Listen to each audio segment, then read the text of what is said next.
Selamat pagi dan salam sejahtera untuk semuanya. Kembali lagi di pelajaran akuntansi. Di pertemuan sebelumnya, kita telah membahas bagaimana cara membuat jurnal khusus di perusahaan dagang. Selanjutnya, untuk pertemuan kali ini, kita akan membahas rekapitulasi jurnal khusus dan buku besar perusahaan dagang. Buku besar perusahaan dagang di dalam perusahaan jasa ini dibedakan menjadi dua. Yang membedakan dengan buku besar di perusahaan jasa. Buku besar apa saja yang ada di dalam perusahaan dagang? Di dalam perusahaan dagang, buku besar itu dibedakan menjadi dua, yaitu buku besar utama dan buku besar pembantu. Di sini, buku besar pembantu dibedakan lagi menjadi buku besar pembantu utang dan buku besar pembantu piutang. Besar utama ini sama dengan perusahaan jasa, yaitu suatu daftar yang berfungsi untuk mencatat segala perubahan aset, utang, modal, pendapatan, dan beban. Bagaimana langkah-langkah posting ke buku besar utama di perusahaan dagang? Langkah yang pertama adalah menyusun rekapitulasi dari jurnal khusus dan jurnal umum. Yang kedua adalah menyiapkan akun jurnal khusus dan jurnal umum, serta membuat kolom buku besar. Yang ketiga adalah memposting neraca saldo periode sebelumnya, dengan catatan jika ada, ke dalam buku besar. Yang keempat, posting jurnal khusus dan jurnal umum periode sekarang. Kemudian yang kelima adalah mengisi kolom referensi nomor halaman jurnal khusus dengan singkatan yang bersumber dari jurnal khusus dan jurnal umum. Jadi untuk mempermudah, untuk jurnal pembelian disingkat dengan JB, kemudian jurnal pengeluaran kas disingkat dengan JKK, kemudian untuk jurnal penjualan disingkat dengan JJ, kemudian jurnal penerimaan kas dicatat dengan JKM. Sedangkan untuk jurnal umum dicatat dengan singkatan JU. Nah, itulah langkah-langkah untuk membuat atau memposting jurnal khusus ke dalam buku besar utama perusahaan dagang. Untuk mempermudah atau memperjelas bagaimana cara postingnya, mari kita bahas bersama. Contoh transaksi perusahaan dagang. Dari transaksi ini yang kita telah bahas di pertemuan sebelumnya, kita rekapitulasi jurnal khusus dan jurnal umum. Ini adalah jurnal pembelian, yaitu jurnal yang telah kita bahas di pertemuan sebelumnya. Nah, bagaimana cara merekapitulasinya? Mari kita lihat di sini. Di dalam jurnal pembelian, ini terdapat akun pembelian, kemudian ada akun utang dagang. Jadi rekapitulasinya jurnal pembelian adalah, nah, kita lihat di sini dalam ribuan rupiah. Yang pertama, kita masukkan saldo akhir atau jumlah akhir dari setiap akun tersebut, yaitu yang pertama akun pembelian sebesar 15 juta ya, di sini dalam ribuan rupiah. Maka kita masukkan ke dalam rekapitulasinya, yaitu sebesar 15 juta di sisi debit sesuai dengan lajur yang ada di jurnal pembelian. Totalnya sama 15 juta rupiah antara debit dan kredit. Rekapitulasi pengeluaran kas. Di sini ada akun pembelian, ada utang dagang, kemudian di serba-serbi ada kolom beban listrik dan telepon, kemudian di kredit ada kas dan potongan pembelian. Kita akan merekap. Kita lihat rekapitulasi pengeluaran kas, yaitu akun debitnya, yaitu di pembelian ya. Di pembelian sebesar jumlah akhirnya itu adalah 1.500.000 dalam ribuan rupiah. Kemudian kita masukkan di sisi debit. Nah, jangan lupa untuk referensinya di kolom rekapitulasi ini diisi dengan nomor akun masing-masing. Untuk kolom debit yang kedua ada utang dagang, yaitu jumlah akhirnya sebesar 10 juta. Kita masukkan ke dalam rekapitulasinya, yaitu 10 juta utang dagang. Kemudian masih di kolom debit, yaitu ada beban listrik dan telepon sebesar Rp250.000. Kita masukkan ke kolom debit di rekapitulasinya sebesar Rp250.000. Kemudian kita lihat di kolom kreditnya, yaitu ada kas dan potongan pembelian. Kita masukkan jumlah terakhirnya kasnya itu yaitu sebesar Rp11.450.000. Kemudian ada potongan pembelian ya, di sini kita masukkan juga di sisi kredit sebesar Rp300.000. Maka kita lihat total dari rekapitulasinya ini adalah Rp11.750.000. Selanjutnya adalah jurnal penjualan. Kita lihat rekapitulasinya bagaimana. Rekapitulasinya di jurnal penjualan ini ada sisi debit dan kredit, yaitu piutang dagang dan penjualan. Maka kita tuliskan ya, piutang dagangnya di sisi debit sebesar Rp7.500.000, kemudian penjualannya di sisi kredit sebesar Rp7.500.000. Selanjutnya adalah rekapitulasi penerimaan kas. Nah, di dalam jurnal penerimaan kas di sini ada beberapa akun, yaitu ada kas, kemudian ada potongan penjualan, ada piutang, kemudian ada pendapatan bunga dan penjualan peralatan kantor. Kita akan rekapitulasi dari jurnal penerimaan kas. Yang pertama yaitu kas, ya. Kas di sini jumlahnya adalah Rp3.650.000.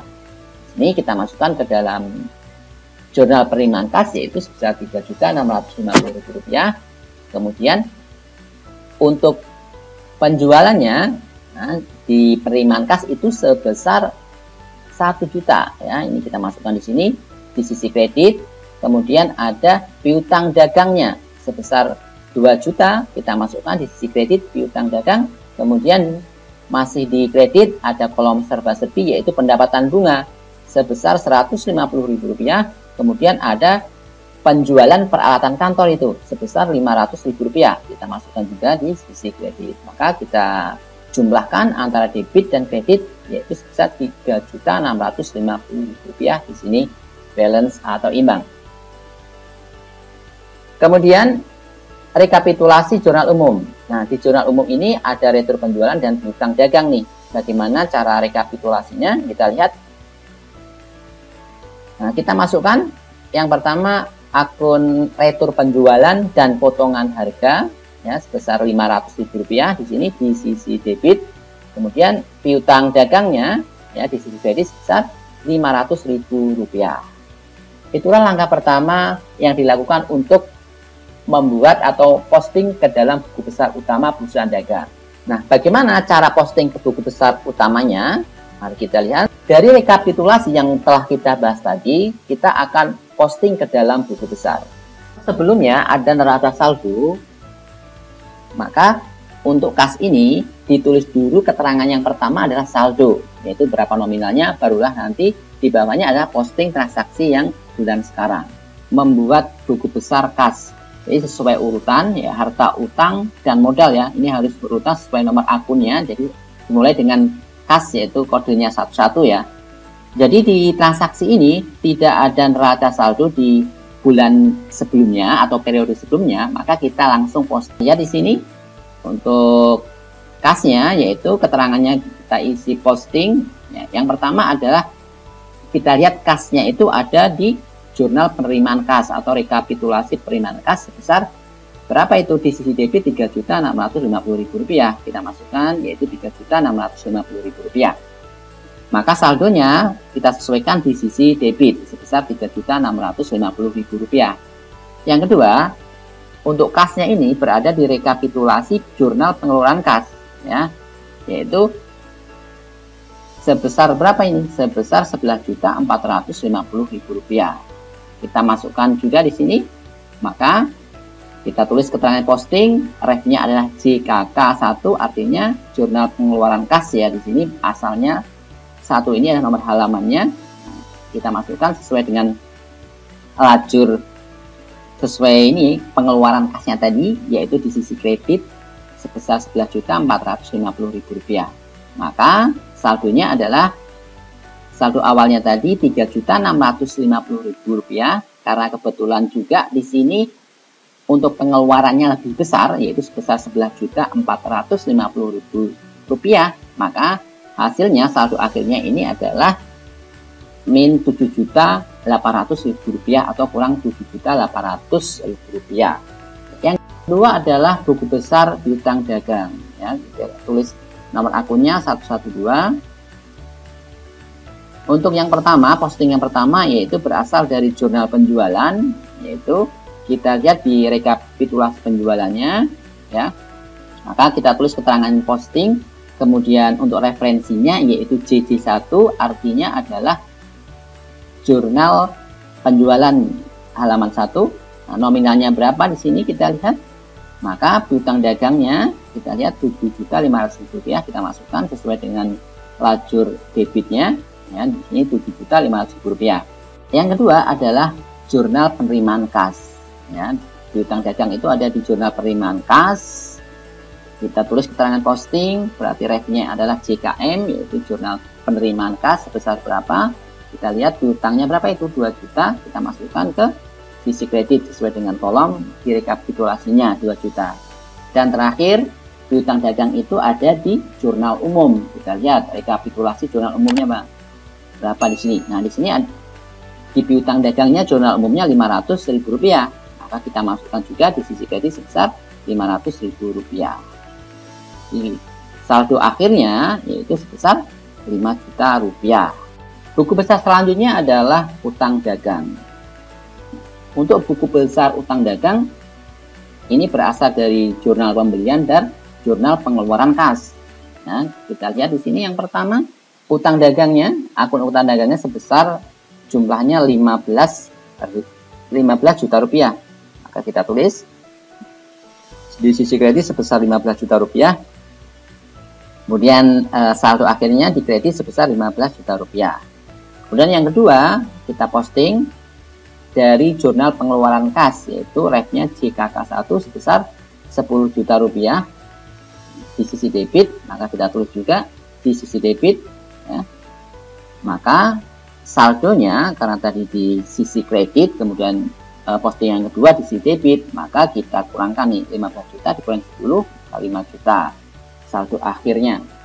Buku besar selanjutnya adalah penjualan, ya, nomor akunnya 41. Di buku besar penjualan yaitu terdapat 3 akun.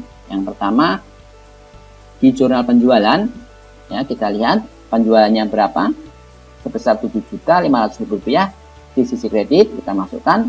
Kemudian di jurnal penerimaan kas yaitu kita posting JKM 1, kita lihat nominalnya berapa, yaitu sebesar Rp1 juta, kita masukkan di sisi kredit Rp1 juta. Kemudian masih di penerimaan kas yaitu ada penjualan peralatan kantor. Nah, ini kita masukkan juga ini sebesar Rp500.000.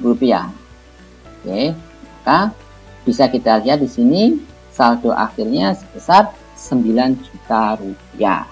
Selanjutnya adalah buku besar retur penjualan dan potongan harga. Kita lihat di sini. Retur penjualan itu ada di jurnal umum, ya. Nah, kodenya atau nomor akunnya 412. Kita lihat ini berapa nominalnya, sebesar Rp500.000 kita posting, ya, di debit, dan saldo akhirnya juga Rp500.000. Buku besar selanjutnya adalah pendapatan bunga. Pendapatan bunga ini terdapat di dalam jurnal penerimaan kas. Maka kita lihat rekapitulasinya. Ini berapa ini? Jadi pendapatan bunganya itu sebesar Rp150.000. Maka buku besarnya kita masukkan juga Rp150.000. Maka saldonya di kredit sama Rp150.000. Selanjutnya adalah buku besar utama pembelian, yaitu nomor akunnya 511. Nah, ini bersumber dari jurnal pembelian dan jurnal pengeluaran kas. Kita lihat di jurnal pembelian, akun pembeliannya nominalnya berapa, yaitu sebesar 15 juta, kita masukkan. Kemudian di jurnal pengeluaran kas atau JKK, nomor refnya itu berapa, sebesar Rp1.500.000. Kita masukkan. Maka di sini saldonya adalah, karena saldo postingan awalnya itu Rp15 juta di debit, kemudian postingan yang kedua itu Rp1.500.000, maka saldo akhirnya sebesar Rp16.500.000. Buku besar selanjutnya adalah potongan pembelian. Nah, potongan pembelian itu terdapat di dalam jurnal pengeluaran kas. Kita lihat rekapitulasi pengeluaran kasnya berapa nominalnya, yaitu sebesar Rp300.000. Maka kita posting keterangannya, posting jurnal refnya adalah jurnal pengeluaran kas, maka kita posting nominalnya yaitu sebesar Rp300.000 di sisi kredit. Maka saldo akhirnya juga di kredit Rp300.000. Selanjutnya buku besar beban listrik dan telepon. Di sini nomornya 518. Nah, untuk beban listrik dan telepon ini terdapat di dalam jurnal pengeluaran kas. Maka referensinya JKK ya. Kita lihat beban listrik dan teleponnya itu nominalnya Rp250.000, kita posting Rp250.000 di debit dan saldonya Rp250.000. Oke, sekian materi kali ini. Mudah-mudahan materi ini bisa dipahami dan bisa memberi manfaat untuk semuanya. Terima kasih.